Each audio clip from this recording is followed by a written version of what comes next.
Hello friends, welcome to our channel HTS how to study.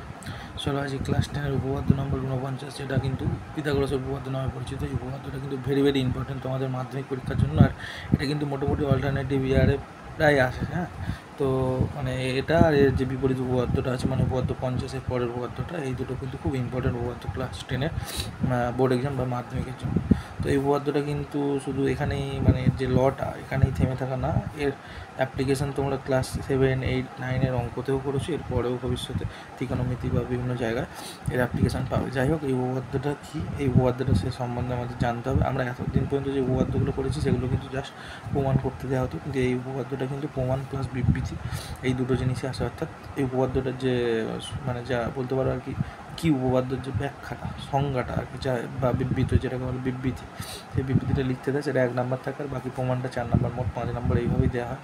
তো যাই হোক, বিবৃতিটা লিখতে হবে। সেই উপপাদ্যের বিবৃতি লেখা থাকবে যে পিথাগোরাসের উপপাদ্যটি লেখো অথবা বিবৃত করো এবং উপপাদ্যটি প্রমাণ করো, এইভাবে বলা হয়।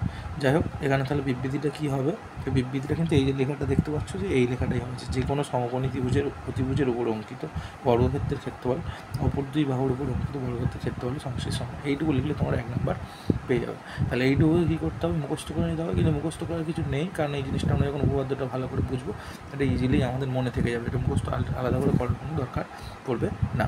যাই হোক, তাহলে কী বলা হলো এখানে? এই উপপাদ্যটা প্রমাণ করতে গেলে তাহলে আমাকে পরপর এই জিনিসটা থেকে আমরা তো পদার্থ লিখি, আগে একটা ছবি এঁকে নিই। সেই পদার্থটা লিখতে গেলে আমার তাহলে এখানে যা বলা আছে সেই একটাকে আগে বুঝে নিতে হবে। কী বলেছে? একটা যে কোনো সমকোণী ত্রিভুজ, বুঝতেই পারছো, যার একটা কোণ হবে 90 ডিগ্রি সমকোণ। একটা ত্রিভুজ যার একটা কোণ 90 ডিগ্রি বা সমকোণ, তার অতিভুজের উপর অঙ্কিত। তার মানে বুঝতেই পারছো যে একটা ত্রিভুজ যার সমকোণ, তার উল্টো দিকের বাহুটা, যাকে আমরা কী বলি? অতিভুজ। কী বলি? অতিভুজ। তার উপর অঙ্কিত বর্গক্ষেত্রের ক্ষেত্রফল। আচ্ছা, তার উপর অঙ্কিত বর্গক্ষেত্রের ক্ষেত্রফল মানে ব্যাপারটা কি? ধরো আমি এখানে একটা রাফে একটা ছবি এখানে দেখাচ্ছি, নর্মালি এটা, এই ছবিটা কিন্তু উপপাদ্যের জন্য নয়। এই ছবিটা কিন্তু উপপাদ্যের জন্য নয়, আবারও বলছি, জাস্ট আমি একটা ছবি এঁকে দেখানোর চেষ্টা করছি। আচ্ছা চলো, আমি একটা সাইড একটা নিচের দিকে আমি একটা ছবি আঁকছি। দেখো, তাহলে ধরো এই একটা ত্রিভুজ,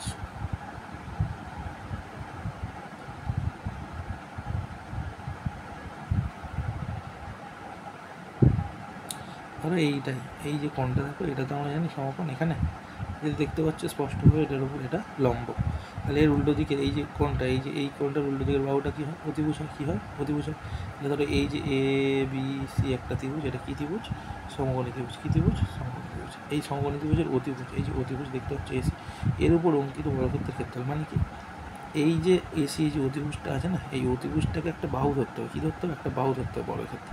তাহলে আমরা জানি বর্গক্ষেত্রের সমস্ত বাহু কেউ সমান হয়। তাহলে এসির সমান করে আমরা এদিকে যদি 90 ডিগ্রি কেটে একটা বাহু বাড়িয়ে দিই, আমরা জানি আবার বর্গক্ষেত্রের প্রত্যেকটা কোণ কি, বাহুদের মধ্যে কোণগুলো কত? 90 ডিগ্রি করে। তাহলে এরপর একটা 90 ডিগ্রি কেটে এই এসির সমান করে একটা বাহু টানতে হবে। ঠিক এদিক থেকেও তাই, আর এদিক থেকেও তাই, এই একইভাবে। তাহলে এরকম 4টে বাহু নিয়ে যে বর্গক্ষেত্রটা পাওয়া গেল, এর যে ক্ষেত্রফলটা হবে সেটা কি বলছে?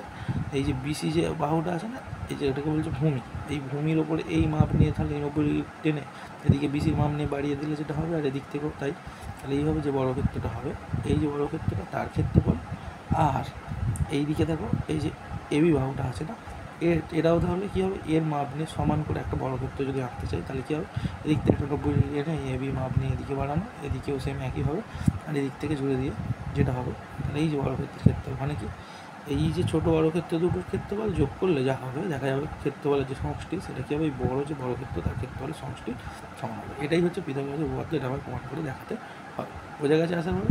তাহলে একটা সমকোণী ত্রিভুজ, যা সমকোণের উল্টো দিকের বাহু অর্থাৎ অতিভুজ, তো এই অতিভুজের উপর অঙ্কিত বর্গক্ষেত্রের ক্ষেত্রফল মানে কি? অতিভুজের সমান করে নিয়ে 90 ডিগ্রি টেনে যে একটা টোটাল বর্গক্ষেত্র পাওয়া গেলো, তার যে ক্ষেত্রফলটা হবে, তা অপর দুই বাহু, মানে ত্রিভুজের যে অপর দুই, একটা হচ্ছে তার ভূমি আর একটা হচ্ছে লম্ব, এর উপর অঙ্কিত যে বর্গক্ষেত্র, মানে এই মাপ নিয়ে একটা বর্গক্ষেত্র এবং এই মাপ নিয়ে একটা বর্গক্ষেত্র, যে ক্ষেত্রফল হলো, তাদের দুজনের ক্ষেত্রফলের সমষ্টির সমান, মানে যোগফলের সমান হবে। যাই হোক, এইটাই ছিল উপপাদ্য। যাই হোক, এবার উপপাদ্য প্রমাণ করার আগে তাহলে আমাকে একটা ফেয়ার ছবি আঁকতে হবে। সেই ছবি এঁকে তারপর আমরা যা যেভাবে করি, প্রদত্ত প্রামাণ্য অঙ্কন থাকলে অঙ্কন, তারপর প্রমাণ যেভাবে ছিল সেইভাবে আমরা করবো। তাহলে ফার্স্ট তোমাদের যেটা বললাম, ফার্স্টে বিবৃতিটা আছে, বিবৃতিটা কিন্তু 1 নম্বরে লিখতে হবে। তাহলে বিবৃতিটা আমরা লিখে নেবো। আমি কিন্তু এই বিবৃতি, এই লেখাটাই হবে। তো আমি যাই হোক, যেভাবে ব্যাখ্যা করা হয়, যেহেতু পরীক্ষায় এরকমভাবে আসে যে পিথাগোরাসের উপপাদ্যটি লেখো অথবা বিবৃত করো, তো বিবৃতি ব্যাপারটা লিখতে হয়। তো আমি লিখে দিচ্ছি, এটাকেই আবার রিপিট করবো, আর কিছুই না। তো এটা তো পরীক্ষা এরকমভাবে দেওয়া থাকবে না, বলবে তখন সেখানে কিন্তু এখানে বলা থাকবে যে পিথাগোরাসের উপপাদ্যটি বিবৃত করো এবং প্রমাণ করো, সেখানে কিন্তু এই কথাটা লেখা থাকবে না, তাই বিবৃতিটা তোমাকে নিজেই করতে হবে। তো এই জায়গাটা আমি কিন্তু উপপাদ্য 49 হিসেবে এইভাবে লিখেছি, বাট পরীক্ষায় যদি এইভাবে আসে যে পিথাগোরাসের উপপাদ্যটি লেখো অথবা বিবৃত করো এবং প্রমাণ করো, সেক্ষেত্রে কিন্তু এই লেখাটা তোমরা পাবে না। তো সেই লেখাটা তোমাকে নিজে থেকেই মনে করে রাখতে হবে। মনে করে আর কিছু নেই, এই ছবিটা মনে রাখলে ক্লিয়ার। এই যে ছবিটা বলা হলো যে একটা সমকোণী ত্রিভুজ থাকবে, এই সমকোণী ত্রিভুজের সমকোণের উল্টো দিকের যে বাহু তার অতিভুজের উপর অঙ্কিত যে বর্গক্ষেত্রের ক্ষেত্রফলটা কী হবে, অপর দুই বাহু ত্রিভুজের যে আছে তাদের উপর অঙ্কিত যে বর্গক্ষেত্রের ক্ষেত্রে তাদের সমষ্টি সমান হবে। ব্যাস, এইটুকু একদম নর্মাল ব্যাপার, করতে করতে ক্লিয়ার হয়ে যাবে। যাই হোক, আর আমি কী করবো, আমি কিন্তু একটু ডিটেলসে খুব বোঝাচ্ছি, তাই জন্য একটু সময় নেবে। এই ভিডিওটাই কিন্তু ভালো করে একটু সময় দিয়ে দেখতে হবে। যাই হোক, এটা একবার দেখে নিলে আর কিন্তু এই উপপাদ্য নিয়ে কোনো সমস্যা থাকবে না। একটা উপপাদ্য থেকে টোটাল 5 নাম্বার আছে, শুধুমাত্র এই 5 নাম্বারের জন্য নয়, এটা কিন্তু ভবিষ্যতে আমাদের যে ম্যাথমেটিক্সগুলো আছে, ইভেন যারা ধরো মাধ্যমিকের পর হয়তো ম্যাথ নেবে না, অনেকেই থাকতে পারে এরকম ব্যাপার থাকে, তারাও ভবিষ্যতে তাদের যে ছোটো ছোটো ভাই বোন ছেলেমেয়ে, ইভেন মানে যাদের যদি তারা পড়াতে চায়, এই সমস্ত জিনিস বেসিক কনসেপ্ট যে ম্যাথমেটিক্স যেগুলো আছে সেগুলো তারা কিন্তু ইজিলি তাদের কাছে এক্সপ্লেন করতে হবে। এটাই হচ্ছে আমার উদ্দেশ্য। যাই হোক, এটা দেখো তাহলে কী করবো, সবার আগে আমাকে একটা যেটা বললাম যে পিথাগোরাসের বিবৃতি করতে দেয়, তার বিবৃতি বলে একটা পয়েন্ট লিখে নেবো। তাহলে এইখান থেকে বিবৃতি কিন্তু এই জিনিসটাই লেখা হবে। তাহলে কি, একটা যে কোনো একটা সমকোণী ত্রিভুজ, যে কোনো সমকোণী ত্রিভুজ তার অতিভুজের উপর অঙ্কিত বর্গক্ষেত্রের ক্ষেত্রফল। তাহলে যে কোনো সমকোণী ত্রিভুজের অতিভুজ মানে জানো সমকোণের উল্টো দিকের যে বাহুটা হয়, তাহলে অতিভুজের উপর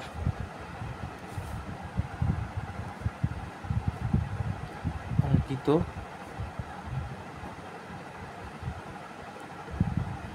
বর্গক্ষেত্রের ক্ষেত্রফলটা হবে, সেটা কি বলছে, ত্রিভুজের যে অপর দুটো বাহুর উপর অঙ্কিত বর্গক্ষেত্রের ক্ষেত্রফলের সমান। ক্ষেত্রফল অপর দুই বাহুর উপর অঙ্কিত বর্গক্ষেত্রের কিন্তু বর্গ কথাটা লেখা আছে, এটা গয়া ঠিক করে নিও, বর্গক্ষেত্রের ক্ষেত্রফলের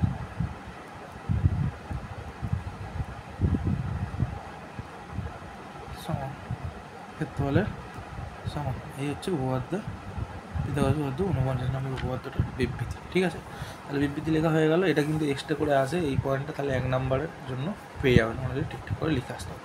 এবার ফার্স্ট আমরা তাহলে একে যেভাবে প্রমাণ করতে হবে, তার জন্য আমার তাহলে সবার আগে কী লিখতে হবে, প্রদত্ত। তাহলে প্রদত্ত পয়েন্ট যখন করবো, প্রদত্ত মানেই বুঝে যাচ্ছে প্রদত্ত ছবি আঁকতে হয়, ছবি আঁকার সঙ্গে সঙ্গে আমাকে এখানে এক্সপ্লেন করতে হয়। কী করতে হয়, এক্সপ্লেন করতে হয়। তাহলে কী করবো দেখো, তাহলে সবার আগে একটা কী করতে হবে, আমাকে ত্রিভুজ আঁকতে হবে। তাহলে ত্রিভুজটা কীরকম হবে, তোমাদের বইয়ে যেভাবে আছে, এখানে কিন্তু আমি যেভাবে ওখানে সমকোণী ত্রিভুজটা এঁকে দেখালাম, ওটা একদম কিন্তু ইজি হয়েছে, একদম সমকোণ বোঝা যাচ্ছে। এখানে কিন্তু এইভাবে ঘুরিয়ে একটু আঁকতে হবে। তো এখানে কিন্তু মনে করলে হবে না যেখানে স্যার যে এটা কী করে সমকোণ হয়। তাই আমার একটা ত্রিভুজ যার নাম এ বি সি, এখানে এবিসি একটা ত্রিভুজ, তাহলে এবিসি হচ্ছে একটা সমকোণী ত্রিভুজ, যার সমকোণ কোনটা, কোণ এটা। তার মানে এবার তুমি বলবে যে এটা সমকোণ কীভাবে হচ্ছে স্যার, এই যে এসি বাহুটা দেখছো, এই যে এসি বাহুটা, এই এসি বাহুর উপর এবি লম্ব হয়ে দাঁড়িয়ে আছে। তার মানে কি, এই দুটো বাহুর মধ্যে এই যে কোণটা কত, 90 ডিগ্রি, তাই এই কোণটা কত হবে, 90 ডিগ্রি। কত হবে, 90 ডিগ্রি। তাহলে এখানে এবিসি একটা সমকোণী ত্রিভুজ, এইভাবে তাহলে ঘুরিয়ে যদি নাও ত্রিভুজটা দেখতে হবে, এসি বাহুটা তলায় আছে আর এই বাহুটা তার উপর সোজা হয়ে দাঁড়িয়ে আছে, তাই এদের মধ্যে কত কোণ, 90 ডিগ্রি, তাই এই কোণটা কী হবে, সমকোণ। যাই হোক, তাহলে কী লিখবো, তাহলে এখানে, তাহলে এখানে বলে কথাটা লেখো, আর না লেখো এমনি নর্মাল যদি লেখো তাতেও কোনো সমস্যা নেই। তাহলে এখানে এ বি সি, এই যে এবিসিটা লিখি সমকোণী ত্রিভুজ। আচ্ছা সরি, আমি এখানে একটু কালো কালি ইউজ করি, নাহলে পরপর লেখাটা পুরো একরকম হয়ে যাচ্ছে। তোমরা একটু যাই হোক ব্যাপারটাকে মেনে নাও, ওকে। যাই হোক, তাহলে এবিসি একটি সমকোণী ত্রিভুজ যার এই কোণ এটা কি সমকোণ, এটা কি সমকোণ। কেন, একটু আগে আমি বললাম, এটা একবার শুনে নিই, যার কোণ এ সম, এইটুকু লিখতে হবে প্রদত্ত, আর কিছু লেখা দরকার নেই। এরপর প্রামাণ্যটা তাহলে কি, তাহলে প্রামাণ্য থেকে ব্যাপারটা কি, প্রামাণ্যতে বলা হচ্ছে যে এই যে ত্রিভুজটা এর অতিভুজ, তার মানে এই যে কোণের সমকোণ তার উল্টো দিকের বাহু যে অতিভুজ, এই যে বিসি তার উপর অঙ্কিত বর্গক্ষেত্রের ক্ষেত্রফল। একটু আগে আমরা এই ছবিটায় দেখালাম যে একটা ধরো এবিসি একটা ত্রিভুজ, তার উপর এই যে অতিভুজ তার উপর অঙ্কিত বর্গক্ষেত্রের ক্ষেত্রফল। তাহলে এখানে অতিভুজটাকে দেখো তো এসিকে এসি, তাহলে এর ওপর অঙ্কিত বর্গক্ষেত্রের ক্ষেত্রফল মানে এই বর্গক্ষেত্রের প্রত্যেকটাও সমান হবে। তাহলে এই বাহুটা যদি এসি হয় এটাও এসি, এটাও এসি, এটাও এসি, একই মাপ। তাহলে বর্গক্ষেত্রের ক্ষেত্রফল কী হয়? বাহু স্কোয়ার। কী হয়? বাহু স্কোয়ার। তাহলে এই বর্গক্ষেত্রের ক্ষেত্রফল কী হবে? এসি স্কোয়ার, যেহেতু বাহু আর কত এসি। তাহলে এইখানে যদি ভালো করে বোঝো, তাহলে এইখানে এইটা যেহেতু সমকোণী ত্রিভুজ, এই সমকোণী ত্রিভুজের তাহলে এই অতিভুজটাকে এখানে যেহেতু কোণের সমকোণ তার উপর বিসি, তাহলে এর ওপর অঙ্কিত বর্গক্ষেত্রের ক্ষেত্রফল মানে কি? একটা বাহু তার বিসি, তাহলে প্রত্যেকটা বাহু তার মানে কি? বিসির মাপ, তার মানে বর্গক্ষেত্রের ক্ষেত্রফল কী হবে? বাহু স্কোয়ার। একটা বাহু যদি বিসি হয় তাহলে বাহু স্কোয়ার মানে এখানে কী হবে? তাহলে বিসি স্কোয়ার। কী হবে? BC square. তাহলে কী হবে লিখবো যে বিসি তার হোল স্কোয়ার দাও বা এমনি বিসি স্কোয়ার দাও, সেটা কী হবে? অপর দুই যে বাহু, দেখো এখানে একটা বাহু আছে এবি, একটা বাহু আছে এসি, তাহলে এদের উপর অঙ্কিত যে বর্গক্ষেত্রের ক্ষেত্রফল তাদের যোগফল সমান। তাহলে এখানের উপর অঙ্কিত যে বর্গক্ষেত্রের ক্ষেত্রফল সেটা কী হবে? এর বাহু একটা বাহু যদি এবি হয়, বাকি সবকটাই এবি, তাহলে এর ক্ষেত্রফল কী হবে? AB square. ঠিক একইভাবে অন্য যে বাহুটা আছে এসি, তার উপর যে অঙ্কিত বর্গক্ষেত্রের ক্ষেত্রফল মানে এর একটা বাহু এসি মানে তার বাকিগুলো সব এসি, তাহলে কী হবে? তার ক্ষেত্রফল কী হবে? বাহু স্কোয়ার মানে এসি স্কোয়ার। তাহলে সেটার যোগফল সমান, তার মানে কি? AB square plus AC square AC square. আচ্ছা, এটাকে নর্মালি তোমরা বিসি তার মাথায় দিয়ে লিখতেও পারো, কোনো অসুবিধা নেই, কারণ এখানে বিসি স্কোয়ার মানে অ্যাকচুয়ালি দাঁড়িয়ে যাচ্ছে বি স্কোয়ার সি স্কোয়ার সূচকের নিয়মে, তাই তো? কিন্তু এখানে বি স্কোয়ার সি স্কোয়ারের কোনো ব্যাপার নেই, কারণ বিসি একটা নিজেই একটা বাহু, একটা লম্ব, তাই না? এটা পর একটা আমার বাহু আছে, তো এখানে আমরা সেটা লিখতেই পারি। তো যাই হোক, এটাকে তাহলে আমরা এই ব্র্যাকেট ব্যাপারটাকে কেটে দেবো, সব অসুবিধা নেই। তাহলে এটা আমি পুরো লাইনটা এরকম নর্মাল কেটে দিয়ে আমি এটা সুন্দর করে লিখে দিচ্ছি যে BC square is equal to AB square plus AC square. এটা ছিল প্রামাণ্য। এবার প্রামাণ্য দেখো, এখানে আমি তো কোনো কিছু ক্লু খুঁজে পাচ্ছি না, একটা শুধুমাত্র ত্রিভুজ আছে। তাহলে আমরা জানি, এর আগে যারা আমার চ্যানেল উপপাদ্যগুলো দেখেছো আমি কিন্তু বলে দিই যে কীভাবে এখানে ক্লু কী পাওয়া গেলে ক্লু থেকে আমরা কীভাবে এগোতে পারি। তো যাই হোক, এখানে দেখো এই ত্রিভুজটাকে তাহলে আমাকে মোটামুটি দুটো ত্রিভুজে ভাঙবো। আমরা উপপাদ্য 48টা দেখেছিলাম, যদি সমকোণী বিন্দু, একটা সমকোণী ত্রিভুজের সমকোণী বিন্দু থেকে তার উল্টো দিকের যে বিপরীত বাহু তারপর যে লম্বটা নয়, তাহলে এখানে কী হয়? দুটো ত্রিভুজ ছিল, সেই দুটো ত্রিভুজ কী হয়? নিজেরাও সদৃশ হয়, আর এই যে মূল ত্রিভুজ মানে এই বড় ত্রিভুজের সঙ্গে আলাদা আলাদা করে প্রত্যেকটা ত্রিভুজও সদৃশ হয়। তাহলে সেই সদৃশতার ব্যাপারটা থেকে আমরা এই উপপাদ্যটাকে, আমি কিন্তু সেখানে বলেওছিলাম যে এই 48 উপপাদ্যটাকে কাজে লাগে আমরা কিন্তু পিথাগোরাসের উপপাদ্যটা আমরা প্রুভ করবো। তাহলে এখানে কী করবো? তাহলে অঙ্কন করতে হবে। অঙ্কনটা কী হবে? যে কোণ এ থেকে, এই সমকোণী বিন্দু এ থেকে প্রতিভুজ বিসি এর ওপর একটা লম্ব টানছে, সেটা হচ্ছে কি? তার নাম দেবো ডি। ধরো এই বিসি বাহুকে সে ডি বিন্দুতে ছেদ করে, তাহলে কী লিখবো? অঙ্কন বলে আগে লিখে নেবো পয়েন্ট, তারপর এখান থেকে আমি অঙ্কনটা দেখাবো। তাহলে এই যে এ কোণ এ থেকে একটা লম্ব টানবো, এই লম্ব এই বিন্দুটার নাম দেবো ডি। কী নাম দেবো? তাহলে কি অঙ্কনে লিখব যে ত্রিভুজ এ বি সি এর সমকৌণিক বিন্দু এ থেকে অতিভুজ বিসি এর উপর এডি লম্ব টানা হলো, যা কী করলো? এই বিসিকে কোন বিন্দুতে ছেদ করেছে? ডি বিন্দুতে। কী বিন্দুতে? ডি বিন্দুতে। যা বিসি বাহুকে ডি বিন্দুতে ছেদ করেছে। বিসিকে ডি বিন্দুতে ছেদ করেছে। অঙ্কনের পরেই যেটা আসে প্রমাণ। তাহলে প্রমাণ তোমাদের একটু আগেই বললাম যে সাদৃশ্যতা, যে আগের যে ব্যাপারটা ছিল আগের উপপাদ্য 48-এ, সেখানে কী করা হয়েছিল? যে কোণে দেখো উল্টো দিকের বাহু বিসিকে ডি বিন্দুতে ছেদ করে দুটো ত্রিভুজ তৈরি হয়েছে, একটা কি এবিডি আর একটা হচ্ছে এডিসি। তো যাই হোক, এই দুটো ত্রিভুজ কী হয়? পরস্পর সদৃশ হয়, নিজেরাও সদৃশ হয়, আবার কি এক একটা ত্রিভুজ, এই ছোটো ছোটো ত্রিভুজগুলো কী হয়? এই বড় ত্রিভুজ মানে এই এবিসি ত্রিভুজটার সঙ্গেও কী হয়? এরা সদৃশ হয়। সেটা আমরা আগের উপপাদ্য প্রমাণ করে দেখিয়েছিলাম। তাহলে এখানে আমার দরকার কি? দেখো উপপাদ্য কী বলা আছে প্রমাণ করতে, BC square is equal to AB square plus A square. তাহলে বড় বাহুটা কি? BC square. আর একটা বাহু কী বলছে এবি স্কোয়ার, একটা হচ্ছে এসি স্কোয়ার। তার মানে দেখতে পাচ্ছ এই বড় ত্রিভুজটা তো লাগছেই, পুরো বিসিটা তো লাগছেই, আবার এবি লাগছে মানে এই ছোটো এবিডি ত্রিভুজটাও লাগছে, আবার এসি লাগছে মানে এই এডিসিটাকেও লাগছে। তার মানে এখানে কী করতে হবে, এই ছোটো যে এবিডি ত্রিভুজটার সাথে একবার এবিসির যে সদৃশ আমরা তো জানি, কারণ সমকোণী ত্রিভুজের সমকোণী বিন্দু থেকে উল্টো দিকে বিপরীত বাহুর উপর লম্ব টানলে সেটা কী হয়, দুটো যে ত্রিভুজ ছিল তাহলে আলাদা আলাদা করে মূল ত্রিভুজের সাথে সদৃশ, এটা আমরা জানি উপপাদ্য 48 প্রমাণ করেছি। তাহলে এই ত্রিভুজটার সাথে একবার বড় ত্রিভুজটা নিয়ে কাজ করবো, একবার এই ত্রিভুজটা মানে এডিসির সাথে একবার এবিসি মানে বড় ত্রিভুজটাকে নিয়ে কাজ করবো। তাহলে চলো ফার্স্ট আমরা এবিডির সঙ্গে এবিসিকে নিয়ে কাজ করি। তাহলে তার আগে আমরা এই কথাটা লিখে নেবো, যেটা উপপাদ্য 48 যে লিখে নেবো যে তাহলে ত্রিভুজ এবিসি এর সমকৌণিক বিন্দু এ থেকে অতিভুজ বিসি এর উপর কে লম্ব, এডি লম্ব। এবার যেই লম্ব আমরা কিন্তু যে যখনই এরকম লম্ব হবে তার মানে কি এই ত্রিভুজটা আর বড় ত্রিভুজটা সদৃশ, এটা তো আলাদা করে আমার প্রমাণ করার দরকার নেই, কারণ সদৃশ মানে কি এদের প্রত্যেক এই ত্রিভুজটা আর এই বড় ত্রিভুজটা এদের কোণগুলো কী হবে, পুরো সমান হয়ে যাবে, সদৃশ্য কোণী ত্রিভুজ হবে, তাই জন্যই এরা কী হবে সদৃশ হবে। এটা আমরা উপপাদ্য 48 প্রমাণ করেছিলাম। যারা যারা উপপাদ্য 48 দেখোনি এখনও পর্যন্ত তারা কিন্তু উপপাদ্য 48 গিয়ে নিজেরা একবার দেখে নিতে পারো, আমার চ্যানেলে খুব সুন্দরভাবে আমি বুঝিয়ে রেখেছি, আশা করি পুরো ক্লিয়ার হয়ে যাবে, তারপর এটা দেখলে আরও ভালো করে বুঝতে পারবে। এডি লম্ব, তাহলে আমি কী করবো, আমি এখানে এবার তাহলে লিখবো যে অতএব ত্রিভুজ এবিডি এবং ত্রিভুজ এবিসি সদৃশ। অতএব ত্রিভুজ এবিডি ও ত্রিভুজ এবিসি সদৃশ। এই যে ত্রিভুজ এবিডিটা আর ত্রিভুজ বিসিটা, এই বড় ত্রিভুজটা আর এই ছোটো ত্রিভুজটা কী হবে সদৃশ, এটা আমি উপপাদ্য 48 প্রমাণ করেছি। তাহলে আমরা জানি যখন সদৃশ হয় তাদের কোণগুলো কী হয়, সমান হয়। আবার এটাও আমরা জানি যে সমান সমান যে কোণগুলো হয়, দুটো ত্রিভুজের সমান সমান যে কোণ, তাদের যে বিপরীত বাহুগুলো তারা কী হয়, সমানুপাতে থাকে। মানে কি, এই ধরো এই যে দুটো ত্রিভুজের যে আলাদা ধরো একটা একটা করে কোণ দুটো ত্রিভুজের সমান হবে, মানে মিলে যাবে, তাদের উল্টো দিকে যে বাহুগুলো হবে তাদের অনুপাত, মানে কি ওই বাহুটা বাই ওই বাহুটা, অনুপাত মানে আমরা জানি ভাগ, সমজাতীয় রাশি। তাহলে কী হবে, দুটোকে ভাগ করবো তার সমানুপাত, সমানুপাত মানে আমরা জানি সমান, আর একটা সমান সমান অনুপাত। তাহলে আবার যে উল্টো যে অন্য যে কোণগুলো আছে, দ্বিতীয় কোণগুলো ধরো তাদের যে উল্টো দিকের বাহু তারাও সমান হবে।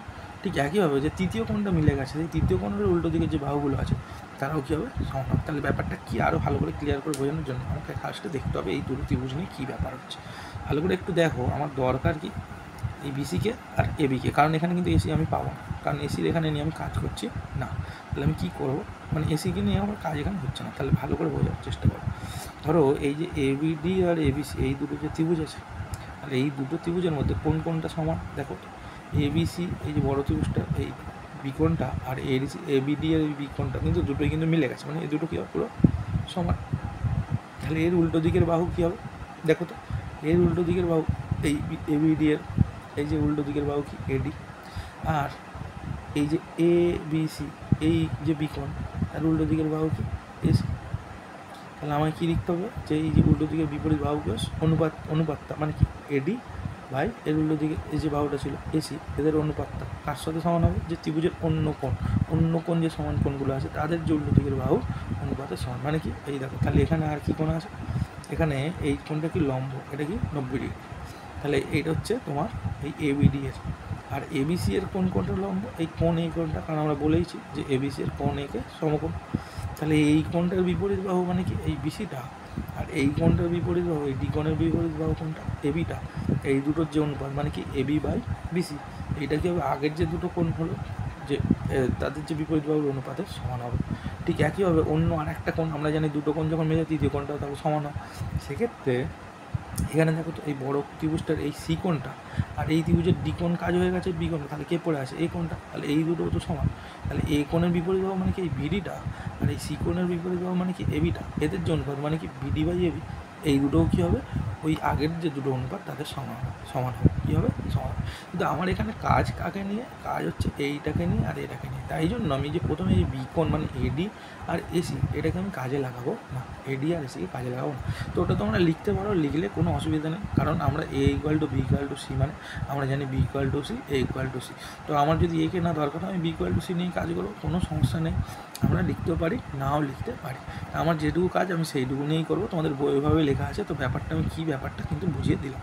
তাহলে তার জন্য সবার আগে কী করতে হবে, সবার আগে এই দুটো ত্রিভুজ যেহেতু সদৃশ, তাহলে এর মধ্যে কী হবে, তাহলে এর মধ্যে এই যে ফার্স্ট আমি কি বললাম, তাহলে এদের মধ্যে দুটো কোণ, এই যে তাহলে এইটা লম্ব আর এটাও লম্ব, মানে এই কোণটা 90 ডিগ্রি, এটাও 90 ডিগ্রি, দুটো সমান। তাহলে আমরা প্রথমে এই ছোটো ত্রিভুজটা রাখি, তাহলে ডি কোণের বিপরীত বাহু কে করবো, এবিকে এবিকে এবি লিখবো। তাহলে এবি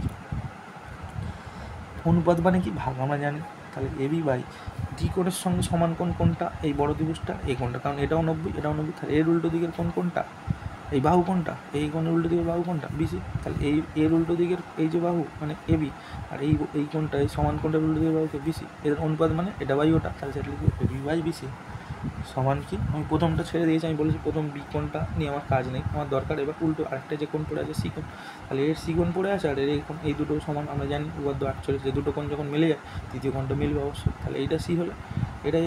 তাহলে আমরা কি প্রথম কাজ করছি কাকে নিই, ছোটোটা আর তারপর বড়োটা, তাহলে ছোটোটা আগে নিচ্ছি, তাহলে এই কোণের উল্টো কোণটাকে এই এবিডি এর মধ্যে, তাহলে এই কোণের উল্টো বাহুকে বিডিকে বিডি, তাহলে সমান কী হবে বিডি, আর এই সি কোণ, এই সি কোণের উল্টো দিকের পুরো বিপরীত বাহু দেখো বড় ত্রিভুজটাকে এবিকে এবি, লিখে দিলাম, এখানে লিখে দিলাম যে সমান কোণগুলির পাশে সমান কোণগুলির বিপরীত বাহুগুলির অনুপাত সমান, বিপরীত বাহুগুলি সমানুপাতে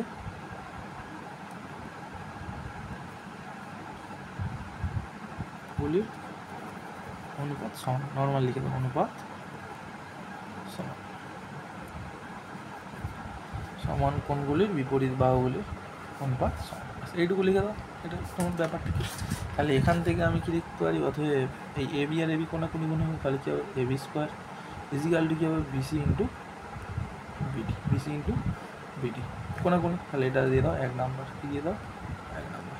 তাহলে আবার আচ্ছা এই দুটো ত্রিভুজ তো সদৃশ, আবার আমরা কি জানি যে এই ত্রিভুজটা যেমন হয়েছে এই ত্রিভুজটাও তেমন এডিসি, কারণ এইটাকে নিয়ে আমার কাজ, এখানে এসিটা লাগবে, তাহলে এডিসিটাও কী হবে এবিসিটা সঙ্গে আলাদা করে সদৃশ। তাহলে আবার ত্রিভুজ এডিসি ও ত্রিভুজ বড় ত্রিভুজটা মানে মূল ত্রিভুজ এবিসি সদৃশ, তাহলে এও যখন সদৃশ তাহলে এরও একইভাবে তাহলে এই কাজটা হবে। আমার দরকার কাকে নিয়ে, এসিকে নিয়ে, এবিটাকে নিয়ে আমি কাজ করবো না, তার মানে কি এই যে এডিসি এর সি কোণটা আর এবিসি এর সি কোণটা মিলে গেছে, তাহলে এই কোণটাকে নিয়ে আমরা জানি এই কোণের বিপরীত বাহু আর এই কোণের বিপরীত বাহুকে অনুপাত ওদের সঙ্গে, আর বাকি দুটো কোণের যে বিপরীত বাহুগুলো অনুপাতের সঙ্গে সমান, কিন্তু আমার যেহেতু এটা লাগবে না তাই আমি লিখতে পারি, লেখার দরকার নেই, লিখলেও কোনো সমস্যা নেই, আমি ওই যে equal to B equal to C ব্যাপারটা বললাম, তাহলে আমার যেটুকু লাগবে আমি সেটুকু লিখছি।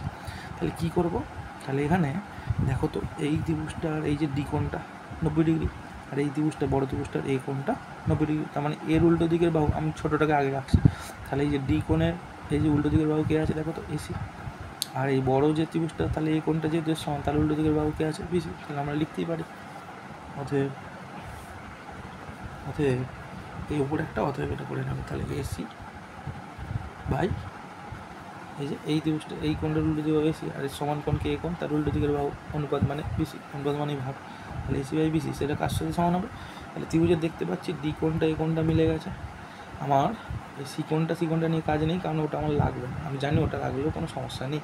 তাহলে আর একটা কোণ আছে, কোণটা পড়ে আছে দেখো তো, তাহলে এর এই ত্রিভুজটার মধ্যে পড়ে আছে দেখো ডি কোণ হয়ে গেছে সি কোণ হয়ে গেছে, মানে ছোটোটার কথা বলছি এডিসি, তাহলে পড়ে আছে কি এ কোণ, আর এই ত্রিভুজটা তাহলে আর এ হয়ে গেছে, বড় কোণটা সি হয়ে গেছে, তাহলে একমাত্র তাহলে কে পড়ে আছে একমাত্র এই বি কোণটা, কে পড়ে আছে বি কোণটা, তার মানে কি এই এ কোণটা আর এই বি কোণটা কী হয়ে যাবে সমান হয়ে যাবে, কী হয়ে যাবে সমান, তাহলে এই কোণের উল্টো দিকে এই যে এই যে ত্রিভুজটা এডিসি এর উল্টো দিকের বাহু কে আছে ডিসি, আর এই যে এই বড় ত্রিভুজটা যে বি কোণ তার উল্টো দিকের বাহু কে আছে এসি, তাহলে লিখতেই পারি যে এইটার উল্টো দিকের বাহু মানে ডিসি আর উল্টো দিকের বাহু কি এসি, তাহলে ডিসি বাই এসি, তাহলে ডিসি বাই এসি, দেখো তো এসি এসি তাহলে এটাও কোণাকুনি হয়ে যাবে, তাহলে এটাও সেই একই পাশে লিখে দাও, তাহলে সমান কোণগুলির, তাহলে এই কোণ একটা কথা লিখে নাও, ত্রিভুজ ত্রিভুজের সমান কোণগুলির বিপরীত বাহুগুলির অনুপাত। তাহলে দুটি ত্রিভুজের, দুটো আলাদা আলাদা ত্রিভুজ, তাহলে দুটি ত্রিভুজের, তাহলে এখানেও তাই দুটি ত্রিভুজের সমান কোণগুলির বিপরীত বাহুগুলির অনুপাত সমান, অনুপাত সমান। তাহলে অতএব এটা দিয়ে লিখতে পারি, তাহলে এসি আর এসি যেহেতু এসি স্কোয়ার গুণ হয়ে গেল, আর বিসিটাকে আগে লিখলাম, ডিসিটাকে পরে বিসি ইন্টু ডিসি কোনাগুনি গুণ, তাহলে এটা হচ্ছে 2। আমার দরকার প্রামাণ্যতে কী ছিল, BC square is equal to AB square plus AC square. তাহলে দেখো তো এই দুটো থেকে এই যে 1 নম্বরে দেখো এবি স্কোয়ার এখানে এসেছে, আর 2 নম্বরে দেখো এসি স্কোয়ার এসেছে, তাহলে এই যে এখানে আছে এবি স্কোয়ার আর এসি স্কোয়ার, এই দুটো যোগ করা হয়েছে না, তার মানে কি 1 আর 2কে আমি যদি যোগ করি তাহলে এই জিনিসটা পেয়ে যাবো, একটা সাইড পেয়ে যাচ্ছি ডান সাইড। তাহলে আমি কী করবো, 1 আর 2টাকে যোগ করবো, কী করি, তাহলে এখন 1 ও 2 যোগ করে, তাহলে 1 ও 2 যখন যোগ করছি আমি কী লিখবো, এই যে বাঁদিক বাঁদিক যোগ করছি, তাহলে এবি স্কোয়ার প্লাস এই যে AB square plus AC square, এই যে 1 নম্বরের বাঁদিক এবি স্কোয়ার, আর 2 নম্বরের বাঁদিক যোগ করছি, তাহলে AB square plus AC square. তাহলে বাঁদিক বাঁদিক যোগ হলে ঠিক একইভাবে আমরা কি জানি, ডান দিকেও কী হয়, যোগ হয়, ডান দিকেও যোগ হয়। ডান দিকে কে আছে এখানে, বিসি ইন্টু বিডি, এরও ডান দিকে দেখো আছে বিসি ইন্টু ডিসি, কে আছে বিসি ইন্টু ডিসি, লিখে দেবো। তাহলে ফার্স্টে লিখবো বিসি ইন্টু বিডি, 1 নম্বরের ডান দিক, এই যে প্লাস যোগ করছে, তাহলে BC into DC, BC into DC. তাহলে দেখো তো এখান থেকে এবি স্কোয়ার এসি স্কোয়ার, তাহলে লিখতেই পারি এর বা সাইডে AB square plus AC square সমান কি, এখানে দেখো বিসি আর এই বিসি এই দুটোর মধ্যে আছে, তাহলে বিসিটাকে যদি কমন নিই, এখান থেকে পড়ে থাকছে বিডি, আর এখান থেকে পড়ে থাকছে কি ডিসি। আবার বিডি আর ডিসিটা দেখো তো কোথায় আছে, এই দেখো বিডি প্লাস ডিসি, তাহলে বিডি প্লাস ডিসি মানে কি পুরো এই বিসিটাকে বোঝাচ্ছে না, বিডি আবার ডিসি, এই দুটোকে যোগ করলে আলটিমেট এই বড় বড়টা পাচ্ছি, এর নাম কি বিসি। তাহলে ওর জায়গায় আমি লিখে নিতে পারি বিসি, তাহলে বিসি ইন্টু বিসি, পাশে একটু লিখে দিতে পারো চিত্তানুসারে, কারণ চিত্তে তুমি দেখিয়ে দিয়েছো কী ব্যাপারটা। তাহলে বিসি ইন্টু বিসি মানে কি গো, বিসি ইন্টু বিসি মানে বিসি স্কোয়ার, তাহলে এখান থেকে লিখে দিতে পারি বিসি স্কোয়ার, তাহলে AB square plus AC square equal to BC square. তাহলে এটাকেই তো আমার ঘুরিয়ে লেখা চলেছে, BC square equal to AB square plus AC square, সেটাকে আমি একটা ঘুরিয়ে লিখে দেবো, কোনো সমস্যা নেই। তাহলে বিসি স্কোয়ার ইজিক্যাল টু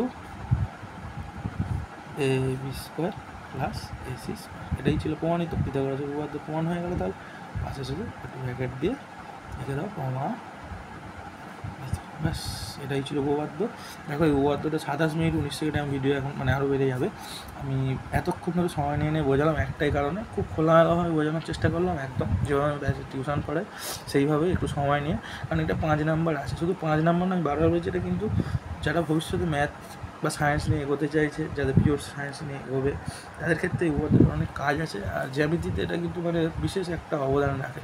তো এই উপপাদ্যটা শুধুমাত্র 5 নাম্বার পাওয়ার জন্য না, জীবনের কাজে লাগানোর জন্য আমাদের শিখতে হবে। তাই সময় দিয়ে পুরো জিনিসটাকে আমি যেভাবে পড়ালাম, যদি এই একইভাবে তোমরা সময় দিয়ে ধৈর্য ধরে একবার শিখে নাও, আশা করি এই উপপাদ্যটা তোমাদের আর কোনো জায়গা থেকে আলাদা করে শেখার দরকার হবে না, শুধু একবার দুবার প্র্যাকটিস দরকার হবে। তারপর কিন্তু তোমরা এই জিনিসটাকে যদি নিজেদের চর্চার মধ্যে রাখো, এই উপপাদ্যের ওপর থেকে যে কোনো কনসেপচুয়াল ম্যাথমেটিক্স হোক বা যে কোনো জায়গায় এর কাজ কিন্তু তোমরা করতে পারবে। আশা করি এটা তোমরা করবে, ভালো করে শিখবে, আর একটু সময় নিয়ে দেখে বারবার প্র্যাকটিস করে। এটা কিন্তু শুধুমাত্র ওই যে শেখার কথাও না, একইভাবে তার মানে এটা পরীক্ষার জন্য ইম্পর্টেন্ট, তো পরীক্ষার জন্য তো আগে ভাবতে হবে না, তো সেটা করো, ঠিক আছে? তোমরা সবাই ভালো থেকো, ভালো করে উপপাদ্য করো। আর কিন্তু তোমাদের আর একটাই উপপাদ্য আছে ক্লাস 10, সেটা হচ্ছে উপপাদ্য 50, এই উপপাদ্যের বিপরীত উপপাদ্য। সো এইটুকু করলেই মোটামুটি তোমাদের উপপাদ্য সব কমপ্লিট হয়ে যাবে। আর আশা করি তোমরা এই উপপাদ্যগুলো দেখে নিজেদেরকে মানে কী বলবো, সহজে আরও ভালো করে মানে উপপাদ্যগুলো লেখার জন্য তৈরি হতে পারছো, ঠিক আছে? তো এটাই আমার মানে চেষ্টা, যাতে করে তোমরা সহজে উপপাদ্য যে আমরা ভয় পাই উপপাদ্যটাকে মুখস্থ করে, অ্যাকচুয়ালি অনেক জায়গায় মানে কী বলবো, ছাড়ো ওই কথাগুলো না বলাই ভালো, উপপাদ্যগুলোকে মুখস্থ করে আমরা চেষ্টা করি পরীক্ষায় নামিয়ে দিয়ে আসা, এই জিনিসগুলো যেন না হয়। উপপাদ্যগুলোকে আমাদের শিখে ব্যাপারটাকে মুখস্থ, অবশ্যই মুখস্থ। দেখো তুমি এখন বলবে যে এই ব্যাপারটা তো একটা আলটিমেট যেন মুখস্থর মতো, কিন্তু মুখস্থ ব্যাপারটাকেও যদি আমরা সহজে এরকম বুঝে নিয়ে সুন্দরভাবে করতে পারি, সেক্ষেত্রে আমাদের মাথায় কোনো চাপ পড়ে না। আমরা এর ঘাড়ে ওকে, ওর ঘাড়ে তাকে ফেলে দিয়ে আসি না, যেটা কিন্তু মুখস্থ করলে হয়ে যায়। ঠিক আছে? আমি এই ব্যাপারগুলো যদি ইজিলি আমি যেভাবে বললাম, শুনে এই কেন হলো, এই ব্যাপারগুলো আমি যদি না ক্লিয়ার করে বলি, বা তোমরা যদি ক্লিয়ার করে না বোঝো, তাহলে তোমাদের ওই মুখস্থই করতে হবে। কারণ আলটিমেট তখন নাম্বার পাওয়ার উদ্দেশ্যে তোমরা কী করবে, মুখস্থ করবে, তো সেটা ভালো না, সেটা ঠিক না, তাহলে এগোনো যায় না। যাই হোক, এই হচ্ছে ব্যাপার। তো আর বেশি বলবো না, অনেক বেশি কথা বলে ফেলছি। তো যাই হোক, তোমরা আশা করি ভালো করে করবে, উপপাদ্যটা ভালো করে শেখো। ওকে, আজকের মতো টাটা।